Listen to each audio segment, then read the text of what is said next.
Hi, and welcome back to Continual. I'm your host, Jim Nettles, and tonight we're here to sing the annals of some of our favorite film soundtracks from sci-fi, fantasy, and if the judge allows it, we might even let in a little bit of horror. So before we go and start diving into some of these favorite films and the music scores that make them, let's make sure and see who else is coming in to have a little bit of fun tonight. So Alma, you're up first. Hi, I'm Alma Alexander, otherwise known as the Duchess of Fantasy, hence the, yeah. Um, I've written more than 20 books, been a finalist for more than awards than I can shake a stick at, but never won any yet. Always the bridesmaid, never the bride. And as far as music goes, let me just tell you a little story. Way back when I don't even remember how long ago this was, but you may all remember a movie called Dragonheart. And Dragonheart came out, and I went to see it, and I absolutely fell in love, ass over tea kettle, for the music, because I just loved that theme. And I had to have that soundtrack. I had to have it. I could only find it on a CD. I bought the CD. I did not own a CD player. I had to buy a CD player. I have now got 100 CDs. But that soundtrack was the virus that infected the CD collecting kind of thing. But because I simply had to have that music in my possession, it was something that I occasionally just put on in the background just to play it, because I love the sweep of it. And I love the way that it actually makes, I hate to use the word seeing as it is what it is. I mean, the whole movie is about a heart, but it is the heart of that movie. Oh, we're going to be diving into plenty of that. So, Len, would you like to introduce yourself? Sure. I am Len Berry, the writer of Ethereal Darkness. My latest release is Loyalty of Severus. It's basically Dune for trans girls with lots of space Romans fighting future Amazons. And I wrote it to a nice eclectic mix of music ranging from the recent Dune soundtracks Oh, yeah. to Escaflowne to more things that I'm sure we will have plenty of chances to mention. Greg? And I'm Greg Uchrin, and I seem to have found my niche in illustration. I had been doing political cartoons, but now I've been doing science fiction illustration for Zombies Needs Brains. And I will warn you that I have been interested in soundtracks since LPs, vinyl. And I have a lot of vinyl. So, yeah, and I also read music and stuff like that. So I get occasionally a little bit too much about it. Well, let's actually start with what is your number one? And Alma, I know you kind of hinted at it, but there may be a number one. What is your number one favorite movie score of all time? Beyond, the soundtrack from Flash Gordon, because nobody's going to beat Queen. But so, Alma, what's your favorite? So I'm going to steal Len's. The recent Dune soundtrack really hit it out of the park, especially with the vocals, because that kind of guttural female cry that comes out of there is just so incredibly place making. You just know where you are, and you know where you are at, and you know what's going to happen, kind of, because it just, that cry is just there. I think that a good movie soundtrack basically does have a major line that runs through the entire storyline of a movie, because once you actually get the main thing, I mean, how many of us here cannot possibly even hear the scene, the intro for 20th Century Fox without it morphing straight into Star Wars? I mean, it's just connected. Yeah. Yeah. All right, Len, what's your favorite? I have a lot of favorites, mainly because I notice I'm wearing the shirt I've got on. I'm going to go with, and there's movies versions of this, which include Susumu Hirasawa music. So I'm going to go with Berserk.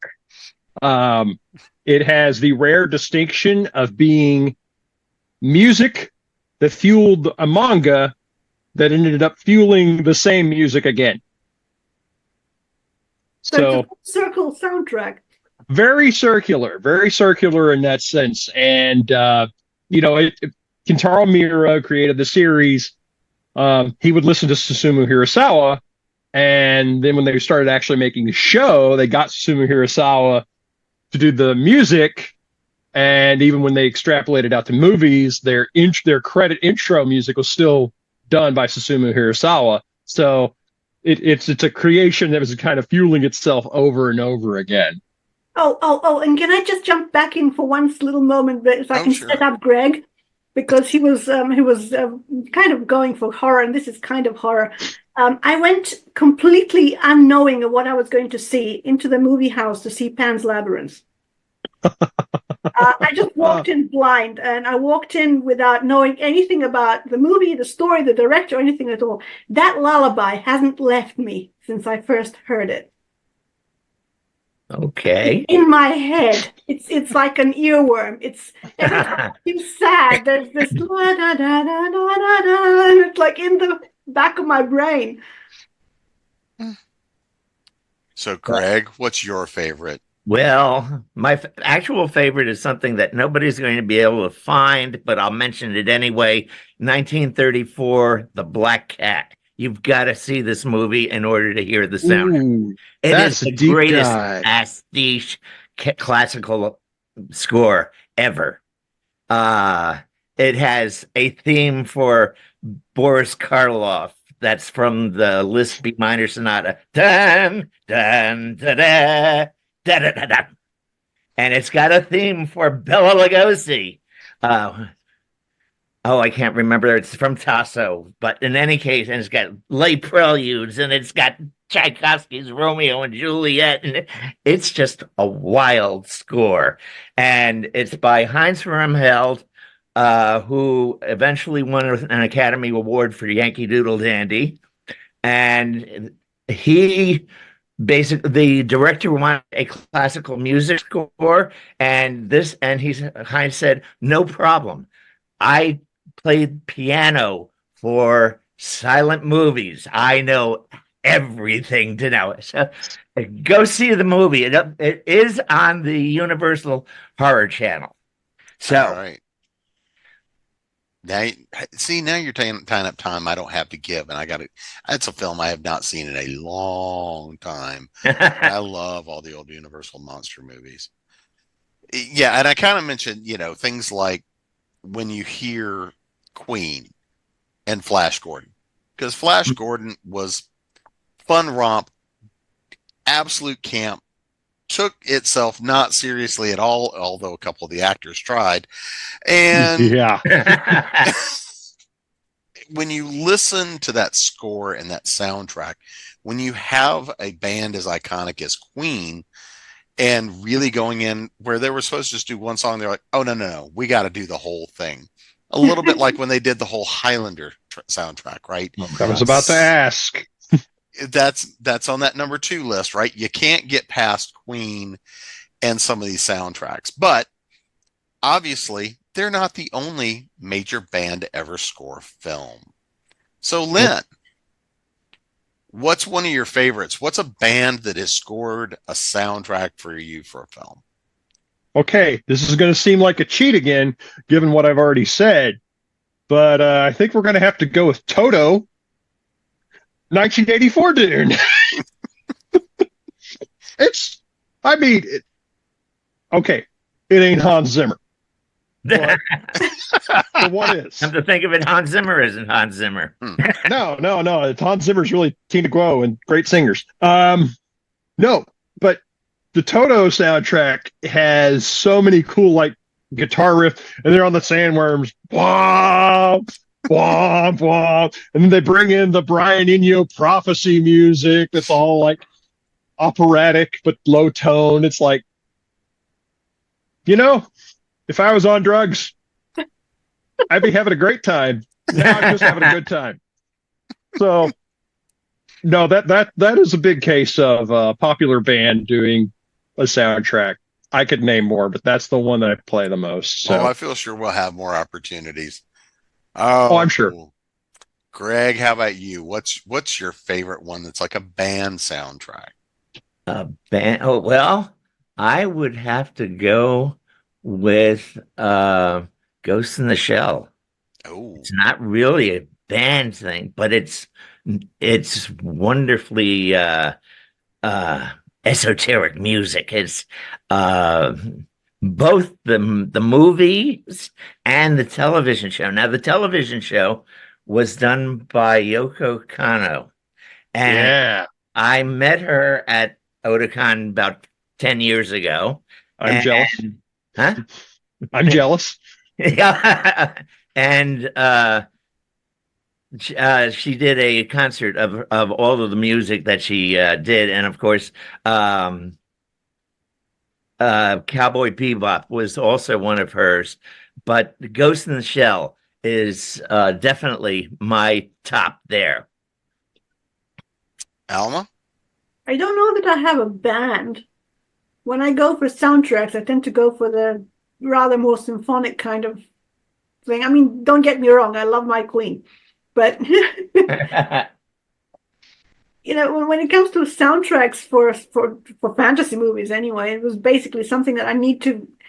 I've got this peculiar synesthesia when it comes to music. I can actually close my eyes and I can see things with that music that the composer probably never wanted to put there in the first place.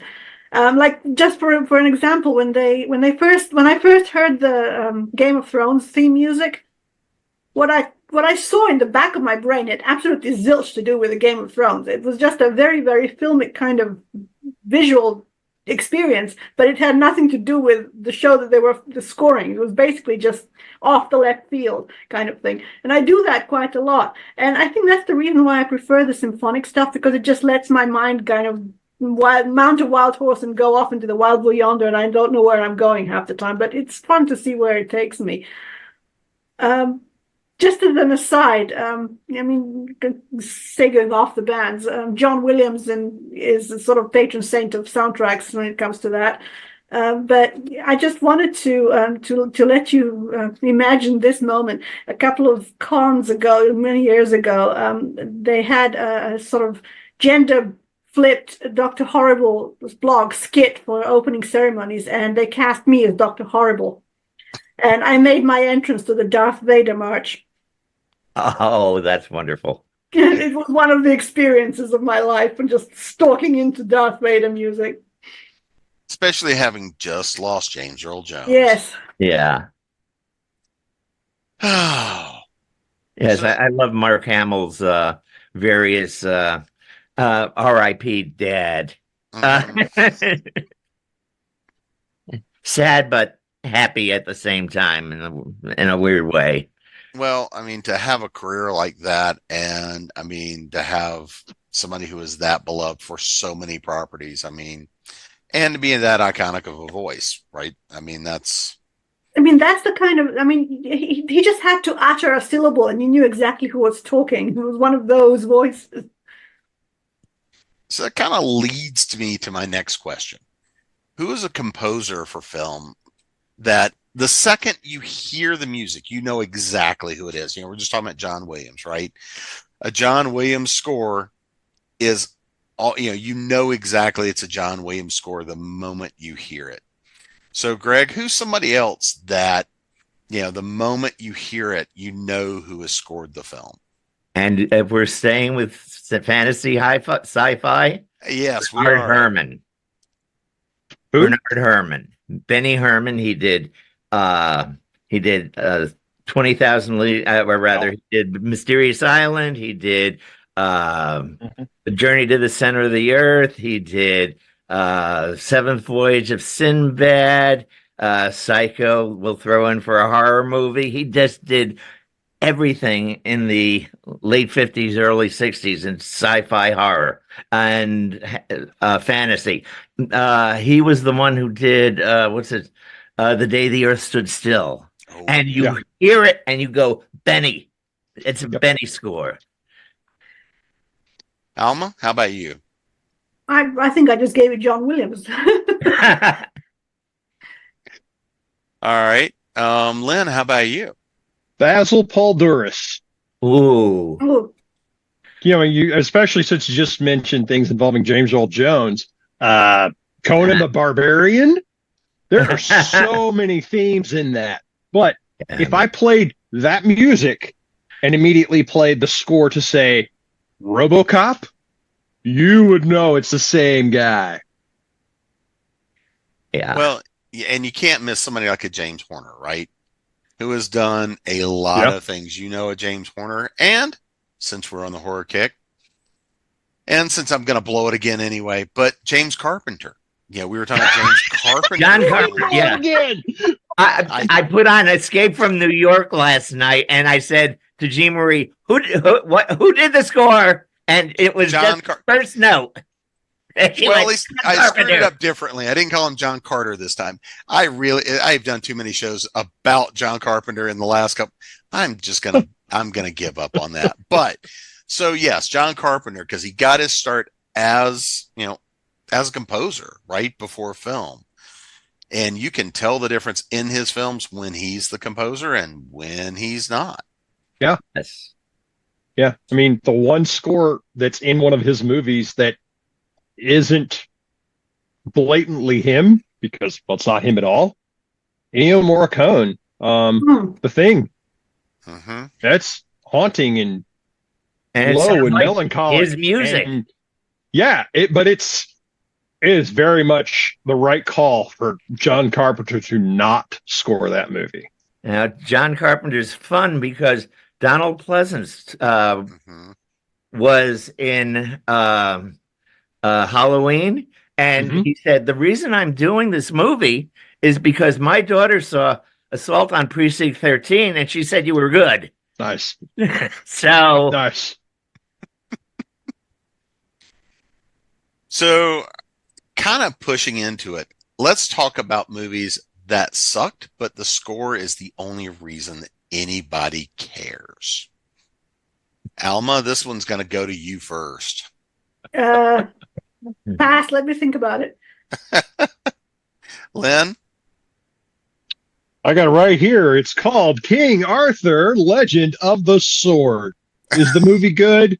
No. Does it have good visuals? Sometimes. Is the score great to write to? Absolutely. Who's it scored by? Daniel Pemberton. All right, Greg, I'm going to throw this one to you. Well, I was going to go with Conan the Barbarian. This is a terrible movie, but the score is great. I'd give you Conan the Destroyer. I love Conan, by the way. I will watch it all the time, but it's terrible. Okay, it may not have been one of James Earl Jones' best films. It was amazing. It's not even Arnold's best and an film. amazing performance.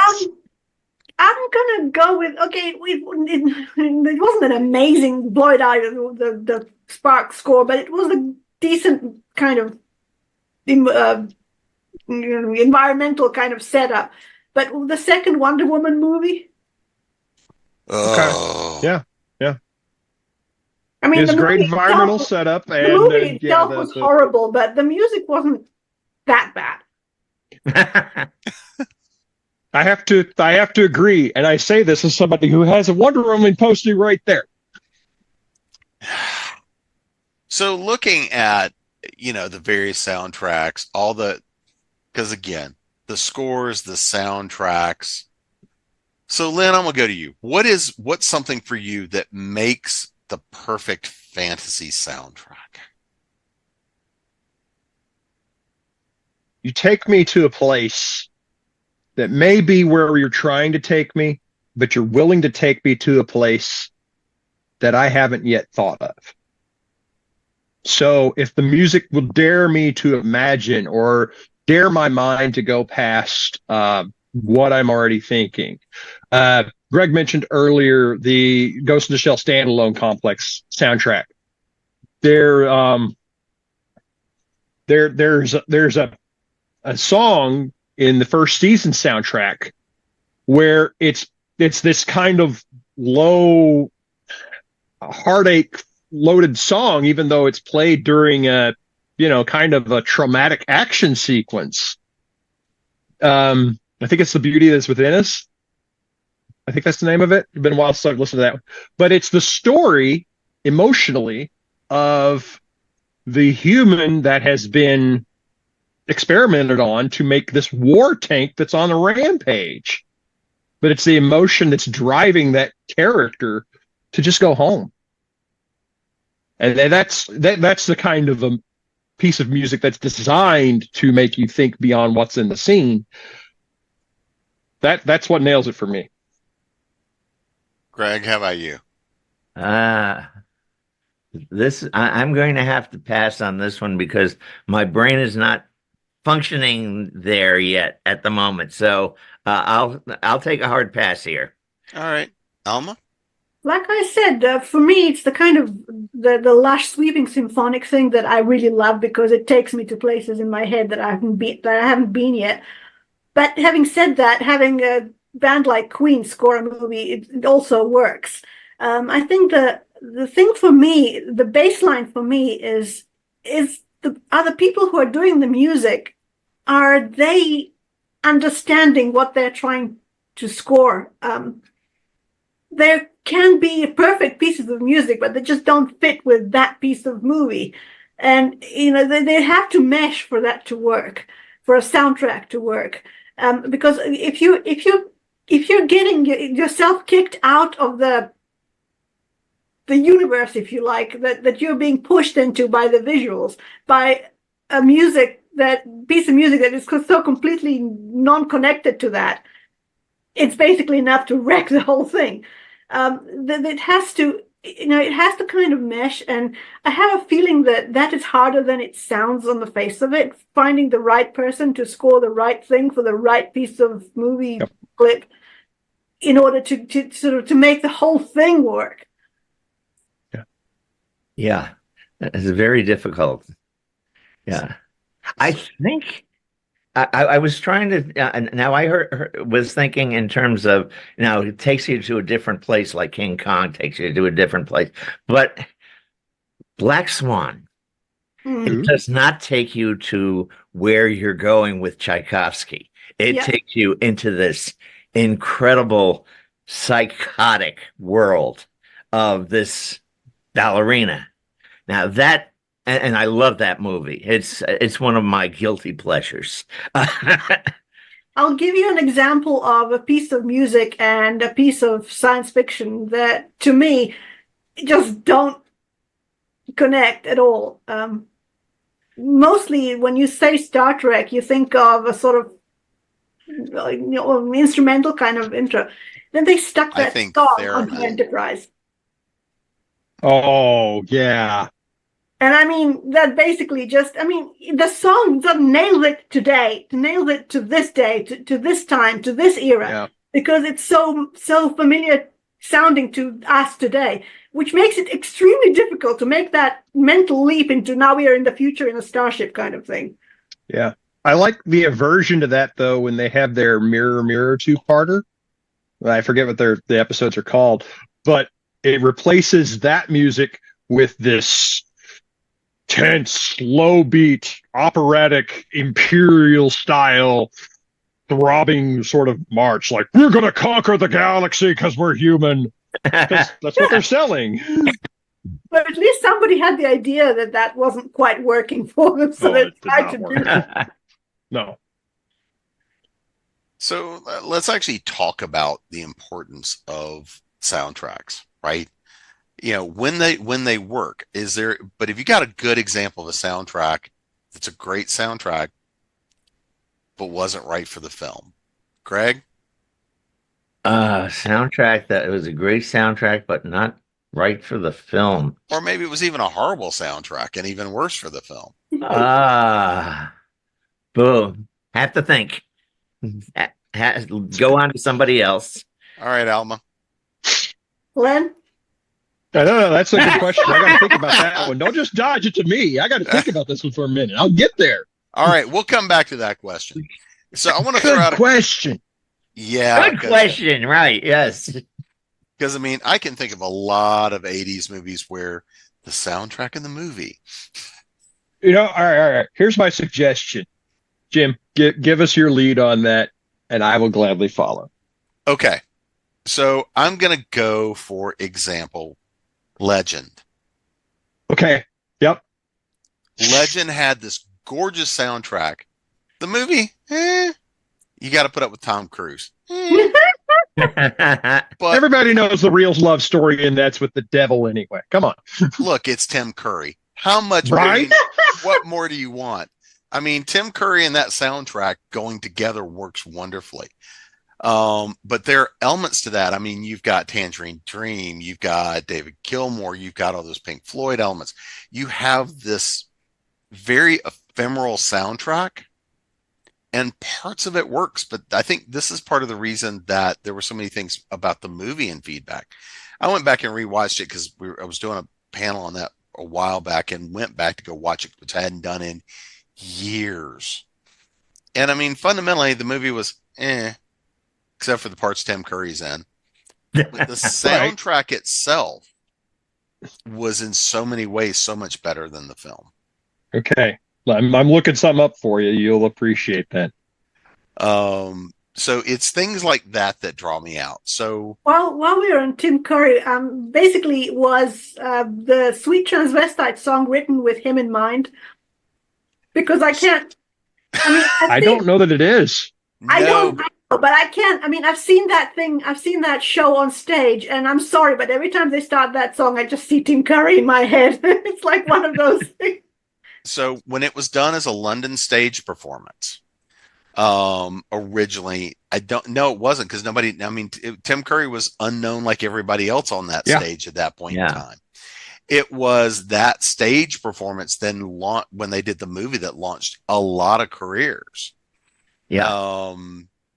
And so, no, was it written for Tim Curry? No, but I don't know who else could have performed that. If you have one movie that takes you to a different place than you're supposed to be at, but it isn't a science fiction or fantasy film. It's Dances with Wolves. You close your eyes and you go, wait a minute, this is a James Bond movie. Let's be honest, based on the historical accuracy, that was definitely a fantasy. Oh, yeah. Okay. Yeah. I will go with that. It's a touch closer to reality than most things had gotten at the time, but only a touch. Like, okay. So I want to throw a couple of films out there and just talk a little bit about some of the Hey, can I interject something for you? Sure. Real quick. Okay. So, to finish your thought on Legend, that's not the only soundtrack that movie has. Correct. It has a separate score. Yes. Jerry Goldsmith. Completely different soundtrack. You've got to either find a director's version or the European version, which looks a lot different too. Yes, it does. Okay, that's what I had to look up for you. All right. No, I appreciate you pulling that out, because I hadn't thought about that in a long time. But I do have the other soundtrack, because it's one that's got some good stuff to pull out at times. Mm-hmm. So let's talk a little bit about a few. I want to throw a couple of films out here that are very iconic in their storytelling. And if you don't know it, that's fine. We'll move on. But I want to throw out Labyrinth, right? That is a fun film of the period of time. And so, thinking about the music, the soundtrack, because there's so many musical numbers that are a part of that, again, we're in a Jim Henson universe and world, to go. You've got David Bowie. I mean, you've got a tremendous amount of music wrapped around this film. Yeah. So I'll throw Labyrinth out there. Whoever wants to take that first. The thing about Labyrinth is that it just runs the gamut. I mean, you can start with You Remind Me of the Babe, which is just a great kind of fun romp of goblin kids romping around. And then you have that scene, which I purely love, which is When the World Falls Down. Mm-hmm. Because that is just the dream sequence, to top all dream sequences, and the music is perfect for it. Within You nails me every time. Yes, that too. The point where David Bowie, and then whoosh, turns 180 degrees. He's walking at her and I got a way to break your brain on that. And it just shows how much the soundtrack is entrenched with that movie. Since they were wanting to have the Goblin King played by someone who was a pop artist who could do songs, the second choice, if Bowie had said no, was Prince. Mm-hmm. Ooh. Ooh. Yeah. Just like your brain starts going, what would that have been like? Yes. Can you imagine the world in which Prince had done Labyrinth? Yeah, that's a whole different kind of goblin. Oh, yeah. Oh, yeah. And he'd been about the right height. But yeah. I think the closest we'll get to that is 1989 Batman. Because it functions so much more as a Prince soundtrack. Well, it functions just about half and half between Prince soundtrack and Danny Elfman soundtrack. But those pieces don't intersect or mesh at all. Yep. There's a lot of Prince music in that movie. There is a lot of Prince music in there, and Danny Elfman he was trying to do Bernard Herrmann, and he did the Journey to the Center of the Earth as the opening theme. And I like that movie, even though it's kind of strange. I would argue that, I mean, looking at that movie and the bad dance, right? I mean, who's going to forget that?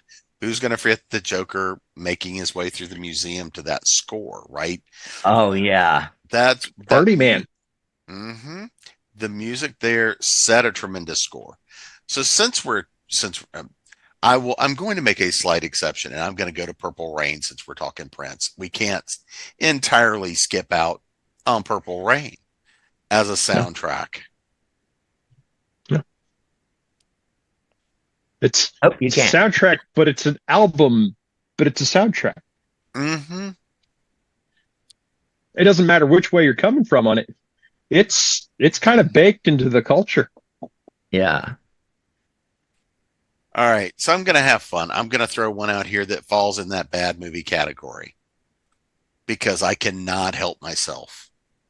But seeing as how I heard the song on XM the other day, I got to throw this out there. Xanadu. Oh. Olivia Newton-John. As I see Greg going. I mean, I'm trying to remember the movie. Yeah, I think it has blanked itself from my memory. Yeah. I honestly that whole story, that whole movie was so fragile. It just doesn't hang together anyway. And basically having a soundtrack. I mean, I like Olivia Newton-John. I like her voice, but that whole movie was just, trying to find a movie for Olivia Newton-John to be in and sing a song in, and it just So it was a bad music video with a roller derby. Yeah. A whole roller derby Yeah. So other films, let's see, which one do I want to pull out here? Big Trouble in Little China. Oh. Yeah. That one's, I think, more the flip side. It's the movie's better than the music. Oh, I don't know. I sometimes groove out on the ending song there, Big Trouble in Little China. But the music for the actual movie is really well done. You do not really see it. It doesn't call attention to itself. It just performs an atmosphere for the rest of the movie, and that's one way. That's one way of doing it. That it's an odd thing, but it's one of my favorite movies. Now, all good. We can't talk fantasy and music without talking about The Wizard of Oz. I mean, we could. Yeah. That's true. I'm not saying we should. I'm just saying we could. So, I mean, I'm going to throw this out there, that notion of, because again, it's the musical, it's the dance. So without the music, you don't have the Wizard of Oz, right? Judy Garland, the dance numbers, all this. But again, when we look at Wizard of Oz, is truly a fever dream. Yeah. How does the score affect you for Wizard of Oz? So Alma, I'll throw that one to you first. Well, the original Wizard of Oz is kind of lovingly dated now. I mean, you get this wonderful little image of a pigtail Judy Garland warbling over the rainbow, and it's just been kind of superseded in a way, especially after the cover of that has been done so well by, what's his name, that Hawaiian guy? Played the ukulele. Yeah, I'm blanking on the name. I am as well, because I've got the album. Mm-hmm. Or CD. I have the CD. And I'm trying to one thing that it's Israel something. I don't remember his last name. There was one thing that I'm kind of contemplating going to the movies to see is the Wicked movie. Because I purely love Defying Gravity. So my thought is, the way you can tell the divide based in part with the soundtrack on Wizard of Oz is Return to Oz, which is structured as it's supposed to be a sequel. There are no dance numbers. There are no song numbers. There is just 2 hours of nightmare fuel. All I've got to do is say Wheelers, and anybody who's seen it knows, like, And let me see. Did the soundtrack won an Academy Award, I believe, for Herbert Stothart, who wrote the background music. But the background music was secondary to all the songs. Yeah. And you're going, why did he get it? This is the same year as, Gone with the Wind, but they gave it to Herbert Stothart. I love the songs. I love the movie. I was actually in a stage version of Wizard of Oz when I was young and foolish, but it's too much. The divide between movie and musical is just too different. Yep. So kind of with that storytelling, right? Because I want to talk about the notion of music and the score as a part of the storytelling. And so, Len, I'm going to start with you on this one.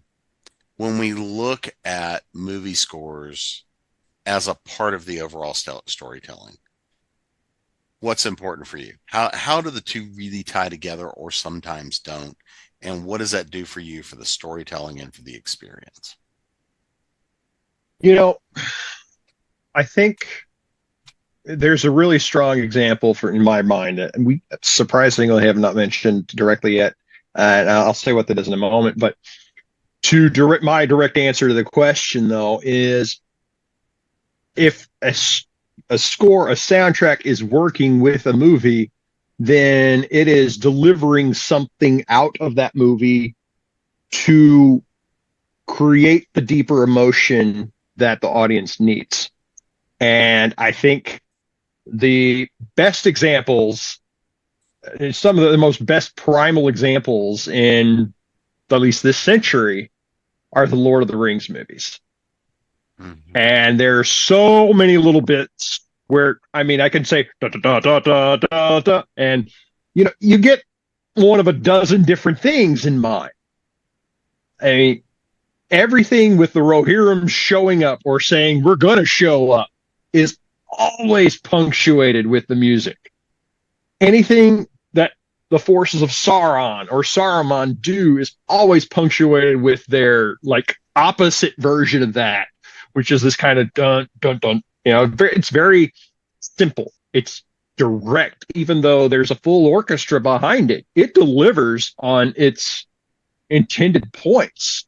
And no matter how complex or simple a score soundtrack might be, the good ones are the ones that make you feel. So it doesn't matter if you're James Horner or if you're Queen, because we're going to keep hyping up Queen here, as rightfully, because it gets Flash you Gordon is involved. the best movie of the 80s.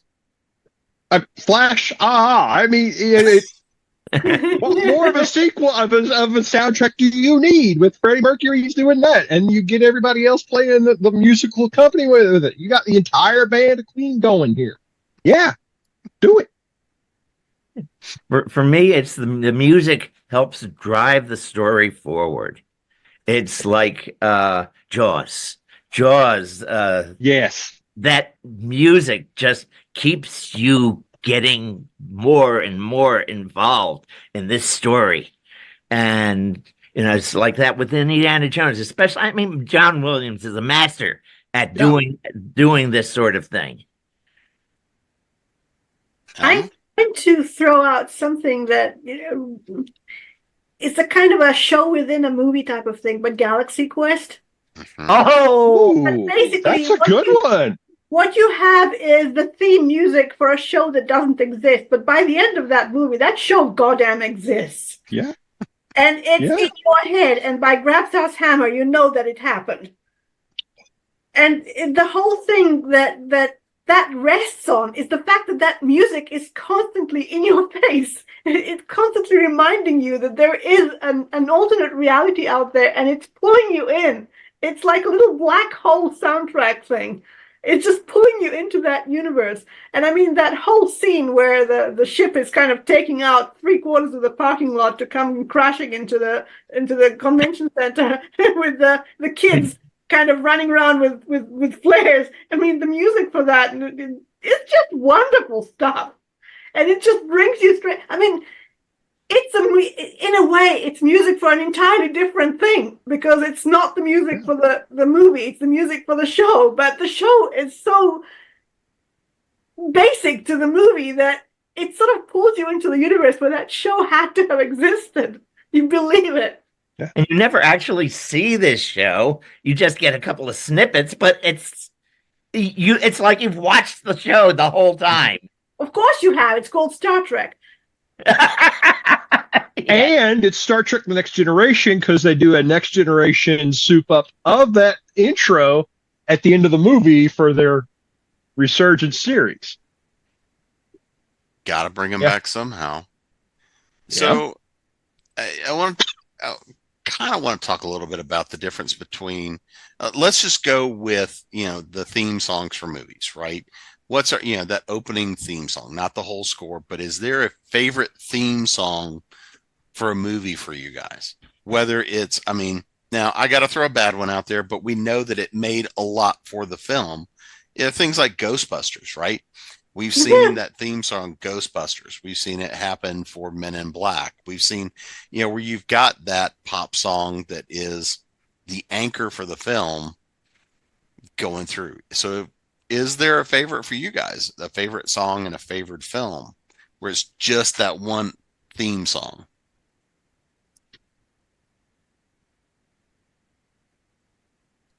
The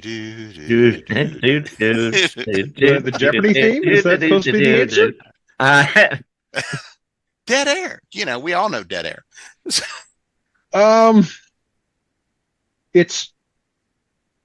There are a bunch of rival things trying to get into my head on this, so I think that's part of my issue.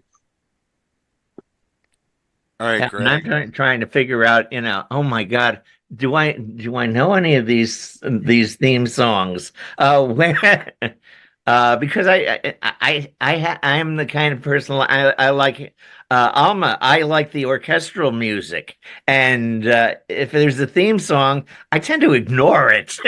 I got one. I finally got one. Okay. The movie almost works with this song, but the song has been used in so many places besides the movie it was made to go with. David Bowie's Cat People. Oh, okay. It was made for the movie Cat People. I can think of at least 2 movies majorly that have used it. Yeah. Putting Out Fire with Gasoline. I think both are acceptable titles. Anyway, you know the song I'm talking about because it's been used in Inglourious Bastards and it's been used in Atomic Blonde. Oh, yeah. But there it is at the beginning of Cat People, and it's like, what is this weird fantasy desert tree with cats thing going with this David Bowie music? I don't get it. And it's still a good movie. Yeah, I haven't seen Cat. And if I'm going to go with something that does have a theme song, I'm going to go back to Ghost in the Shell, the movie, which has that really eerie. It's a prayer. It's a Bulgarian wedding song, but it's done a cappella and Japanese and everything like that. And you're just going, this is just strange, and it sets the tone for the entire movie. Yeah. Alma, anything for you? One. I don't think I have one. So I kind of want to throw a last one out there is, what have we not talked about with favorite soundtracks? So Alma, I'll start with you. What have we not talked about that you want to talk about?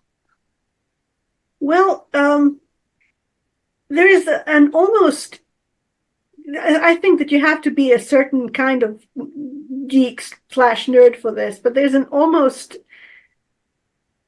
direct road between a good movie music that may not be fantasy, which will take you into fantasy land anyway, or take you into a visual space that you weren't supposed to be in, with the music was supposed to be. I don't know if any of you have seen the movie The Ghost in the Darkness.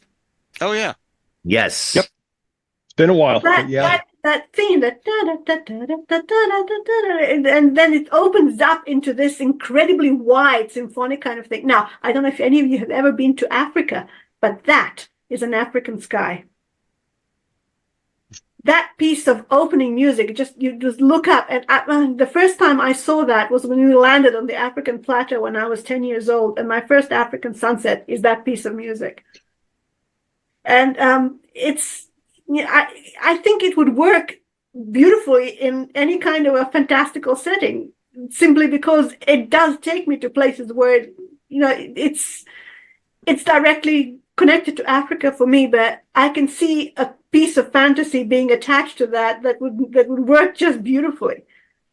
The same goes for something like the opening music, theme music. This is the kind of movie. This is why I went to see Dune in theaters. But Lawrence of Arabia is the movie that you have to see in a widescreen format if you see it at all. Because I'm sorry, but that opening sequence of the wide desert on a TV screen, just don't hack it. You have to see this thing on a bigger, larger than life screen in front of you, and that sweep of music that goes with it, once again, is entirely open to fantastical interpretations. If you have that kind of mind and you hear that kind of music, the bridge is just there. Len, what have we not talked about that we need to hit on? Well, let me first sigh and catch my breath, because Alma nailed so many amazing things there. I just want to do a giant shout out to the soundtracks that I've listened to the most out of Japanese anime, and those would be the 4 soundtracks for the show/movie Razafan. Ichiko Hashimoto does amazing musical work, and being able to draw in, as we mentioned before, Yoko Kanno to do a couple of pieces as well. It's lovely, beautiful music. To fit a lovely, beautiful end of the world. Could be worse. Mm-hmm. We could have no soundtrack for the end of the world. I would rather have Razafan. It's so colorful and pretty. Greg, how about you? Well, there is one composer who worked for Hammer Films that we've never mentioned, James Bernard. He did Horror of Dracula. You did Curse of Frankenstein, and you can always tell his music. And it's part of the Hammer experience. If you want to watch a Hammer, a good Yeah. 1950s, 1960s horror movie. You're watching Hammer. Yep. Oh, yeah. So I'm going to throw one last bonus question out there before we wrap it up. What's one last score that you think people should listen to or give a try? I will tell you, I still love the score to the original Blade Runner by Vangelis. That's a score that I will put in the background when I'm working on stuff. That is just this beautiful background score. I have worked to that score since, well, for a lot longer than I want to admit. Same here. That's one I can use for inspiration.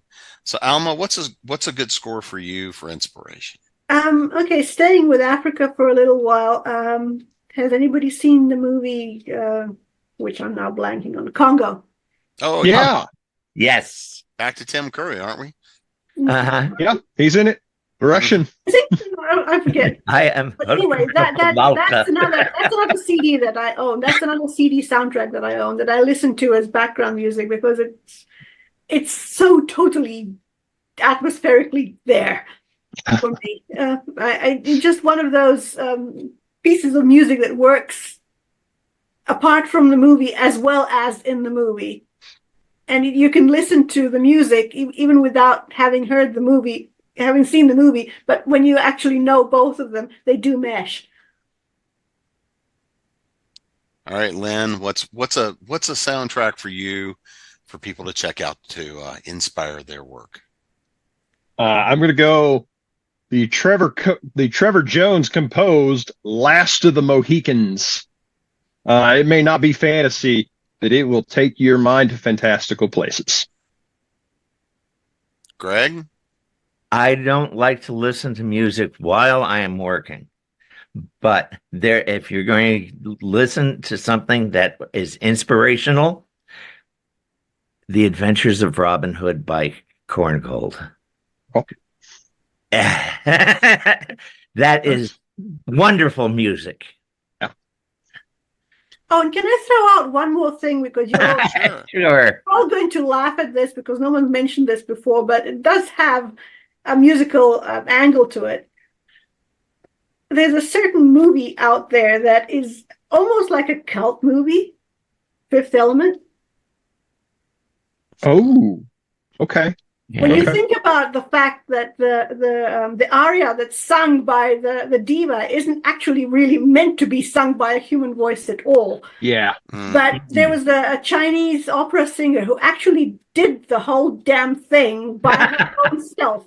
And it was just incredible to watch that because you wouldn't believe that a human voice can stretch that far. Yeah. It's a little bit like the one from Fifth Element too. So yeah. Yeah, that's I it. heard that the singer had like a 3-octave range, Yeah. something like that. Incredible. Yeah. Well, before we get out of here, let's make sure everybody knows where to find you guys. You know, website, social media, whatever book that they need to pick up that's, of course, inspired by one of your favorite soundtracks and songs. So, Alma, you're up first. All right. I'm on the web, and my website is almaalexander.org. Just make sure that it's the org part that takes you to the proper place. And from there, you can find me on all kinds of social media bits and pieces, like Facebook, like Blue Sky, like all the usual suspects kind of thing. I've got something coming out in November, which is not really fantasy as per se, but it's called The Alchemy of the Word, and it's basically a story of how writing or how reading shaped a writer. And it's basically a tour of my house with all the books in all my rooms and all my bookshelves, and there's a lot of fantasy in there. But it's just, I listen to music a lot, especially when it's just in the background. Sometimes I just put something on and go and do something else, and the music is going to play somewhere else. And quite often, I do have to admit, it is a fantasy symphonic soundtrack thing because I just like the idea of slipping away into a different world without even having to think about it. Len? Len-Berry.com. I'm cleaning up my website, but it's there and it has links to a few things. My latest release is Loyalty of Severus. It is the first of a Dune-inspired epic science fiction. I also have both dystopian and dark fantasy titles available, all inspired by wonderful music as well.